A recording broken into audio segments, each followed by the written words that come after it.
अस्सलाम वालेकुम नाज़रीन, उम्मीद है कि आप खैर खैरियत से होंगे। अल्लाह ताला आपको अपने हिफ्ज़-ओ-अमान में रखे। तो आप देख सकते हैं दरिया सतलुज के पानी में मुसलसल इजाफा, जिससे आरफाला के तकरीबन 200 देहात ज़ेर आब आ चुके हैं।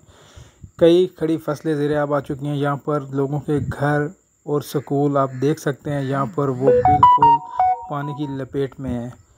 तो पानी में मुसलसल इजाफा हो रहा है। भारत ने जो पानी छोड़ा था वो आरफाला में पहुंच चुका है। आरफाला में तबाही मचा दी है। आप देख सकते हैं कितने देहात ज़ेर आब आ चुके हैं। नाज़रीन, अगर हम बात करें तो यहाँ पर इतना पानी 34 साल के बाद यहाँ पर आया। लोगों ने यहाँ पर घर बना लिए थे, क्योंकि दरिया सतलुज में पानी बिल्कुल भी नहीं होता था।